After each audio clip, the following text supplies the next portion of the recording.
Les professionnels sont meilleurs ici, comme ici,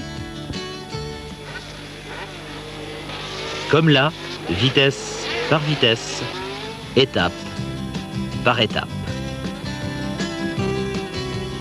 Nous parlons des 6 étapes de la vente.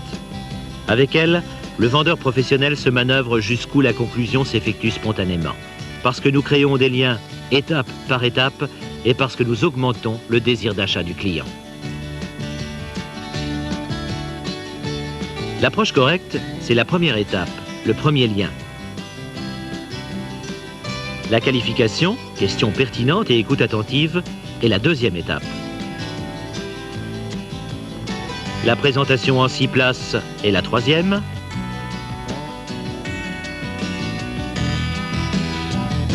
Dans la quatrième, il s'agit de la reprise. L'essai sur route est la 5e étape. La conclusion est l'étape numéro 6. Être 1/100e de seconde meilleur que les autres en virage, c'est ce qui fait le succès des professionnels en course.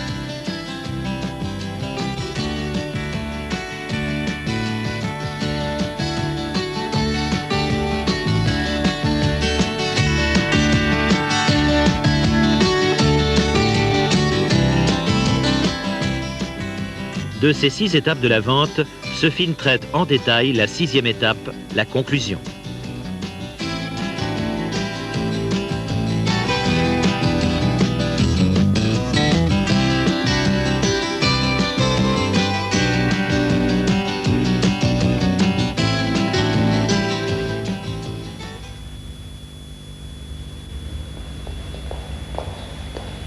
L'essai a fait son œuvre. Le désir de possession est grand. La disposition à l'achat a été constatée à l'aide d'un ballon d'essai. La conclusion se présente spontanément. C'est pour cette raison que notre professionnel n'en fait pas une question d'état. Il remplit le bon de commande comme si c'était de la routine. Et votre record a encore les phares halogènes, oui. Le verrouillage central des portes. Des pneus à ceinture d'acier 185-70 HR14. Il remplit ainsi poste par poste, ainsi que les frais d'immatriculation et de transmission. Il traite la question d'assurance. Il avance bien jusqu'au moment. Tout cela est très bien. Mais que devrais-je vous payer pour tout cela?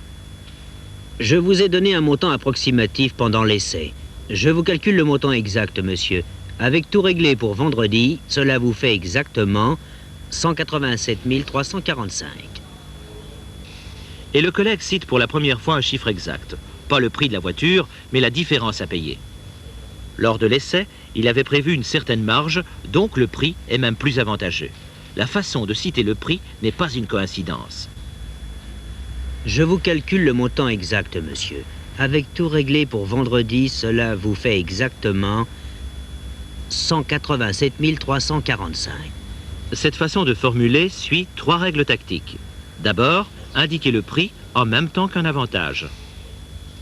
Avec tout réglé pour vendredi prochain. Deuxièmement, mettre le prix à la fin de la phrase.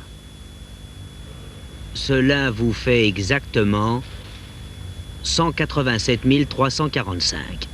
Troisièmement, se taire après avoir cité le prix. Pas d'explication, pas de commentaire. Pourquoi? Beaucoup de collègues le savent. Le silence force le prospect à répondre. Le silence du vendeur au bon moment, et ici c'est justement le cas, agit comme une pression psychologique sur le prospect. Eh bien, vendredi me conviendrait. Mais comment êtes-vous arrivé à ce prix? C'est que vous avez, attendez, donné pour Matonus moins de 100 000 francs? Exact, monsieur. Nous vous avons donné 80 500 francs. Et à nouveau, citer le prix, se taire. Ça, je ne comprends pas très bien. La voiture n'a quand même que 3 ans. L'éloge qu'il chante maintenant sur la reprise, nous connaissons tous cela. Le vendeur réplique très commercialement, souverain, convaincant et évite le marchandage. Vous aviez pensé à un autre prix. Or, si votre voiture était à 100% en règle, nous pourrions en parler. Monsieur Olivier, voici le rapport d'expertise. Votre tonus, voyez vous-même, en... Ici aussi, nous ne devons pas écouter tout ce qu'il avance pour justifier le prix. Car, de cas en cas, c'est différent. Ce qui est décisif est la façon de réagir du prospect. Dans notre cas, ainsi... Soit. Bon, je n'en étais pas trop certain moi-même. Je pourrais aller ailleurs, mais cette maison me plaît. Ainsi que la voiture, les gens. Et au milieu de ses pensées, le vendeur dit... Vous voyez, monsieur Olivier, nous devrons encore investir un peu d'argent pour pouvoir revendre votre ancienne voiture. Eh oui, c'est bien possible. Si c'est ainsi... Monsieur Olivier, nous ne pouvons pas nous permettre de vendre votre voiture à quelqu'un si nous ne la garantissons pas. Nous traitons la vente d'occasion aussi sérieusement que la vente des neuves. Quel client pourrait argumenter avec ça? Monsieur Olivier est également impressionné, mais il soupçonne aussi... Il sait très bien que j'ai décidé. C'est oui. Et peut-être me donnerait-on ailleurs pas plus pour ma tonus. Prenons un cas simple que le collègue mène bien à bonne fin. Nous sommes d'accord alors, monsieur. Les montants à payer sont même inférieurs à 12 000 francs, exactement 10 408 en 18 mensualités. De tout cela, nous avons parlé lors de notre essai sur route. Veuillez approuver ici l'accord que nous venons de conclure ensemble. Bien fait. Beaucoup de vendeurs attendent que le prospect dise oui pour en venir là. Notre professionnel sait toutefois que ce oui est beaucoup plus difficile que la suite logique comme ici. Il n'est donc pas timide. Mais supposons que ça ne va pas si bien avec monsieur Olivier.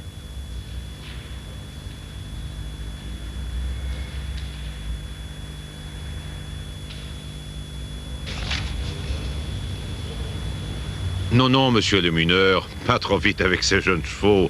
Ce que vous me dites pourrait très bien être exact, mais quelque part, vous devez quand même me rencontrer. Autrement, nous ne pouvons pas traiter. Il doit y avoir un moyen.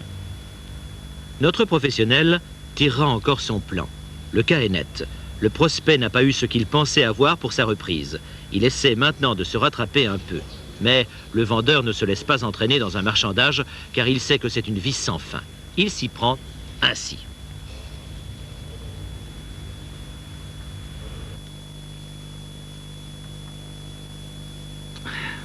Je regrette.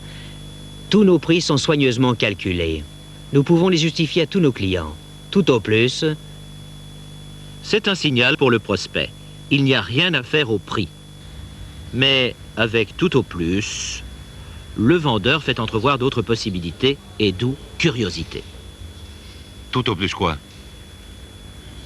Je vois encore une possibilité. Les pneus de votre voiture. Je crois que nous avons là 2 pneus en bon état. Nous pouvons les ajouter. Cela fera toujours environ 2000 francs. De cet échange d'idées émergent quelques règles. 1. Un prospect, en principe prêt à acheter, avec lequel le vendeur a établi un lien, dit oui lorsqu'à son avis, il a obtenu un maximum. Si ce n'est pas le cas, il continue. 2. Si une affaire ne peut être sauvée qu'en donnant plus, le vendeur ne le fait pas sur le prix, mais pour quelques conditions bien particulières. Il façonne un pont en or pour le prospect.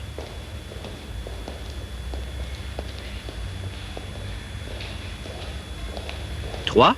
Cette tactique évite qu'un jour on dise, à juste titre, dans cette firme, on peut marchander si on persiste.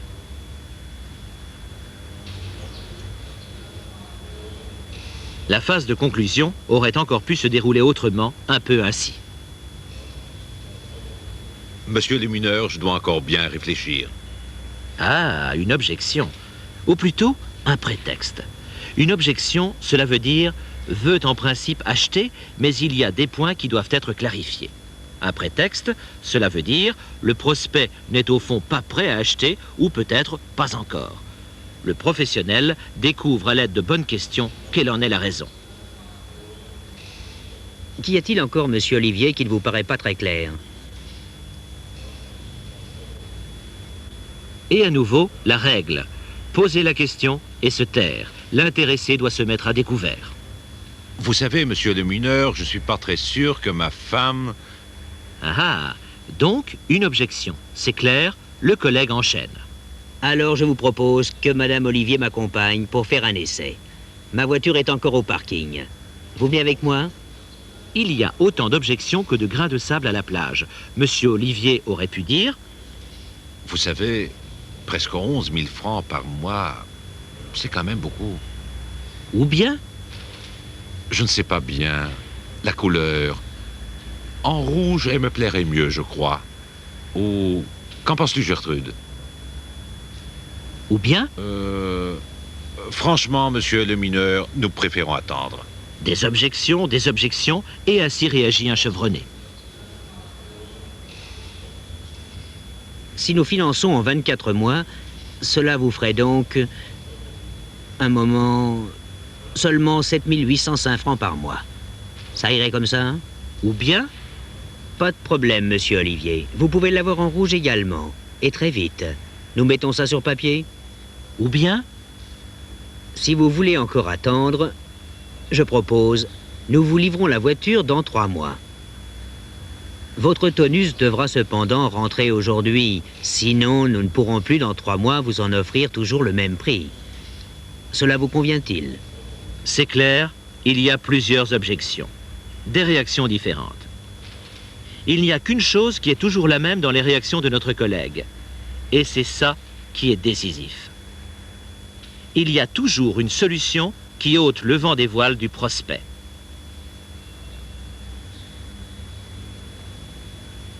Cela peut avoir 2 conséquences. Ou bien celle-ci, ou bien celle-là. Il ne veut absolument pas acheter. Il ne le voulait pas dès le début.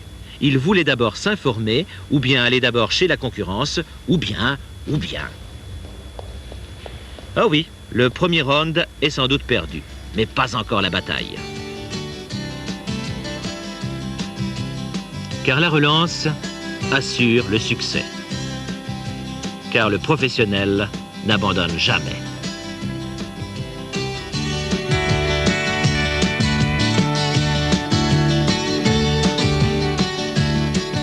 Les gens sont différents. Leurs besoins sont différents. Les autos sont différentes. Et c'est pour cela que chaque conclusion est différente. Malgré tout, le professionnel s'en tient à son système. Il vend longtemps et à fond, mais il conclut rapidement. Il ne considère pas la conclusion comme une affaire d'État, mais il la traite comme la suite logique de ses efforts de vente. Il n'attend donc pas le « oui » du prospect, il en est certain. Il ne demande pas de signature, mais une marque de l'accord conclue mutuellement. Il évite le marchandage sur la reprise en parcourant commercialement le rapport d'expertise. Grâce au silence, il fait parler le prospect. Et il sait, celui qui ouvre le premier la bouche a perdu. Il surmonte les objections en offrant une solution. S'il y a une objection insurmontable, il reste toujours aussi aimable.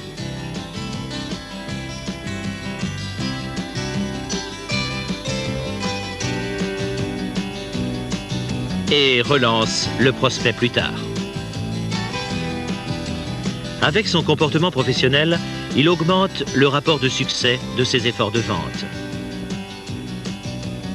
Rend son travail journalier plus productif, à l'avantage de la concession, du produit et surtout à son avantage personnel.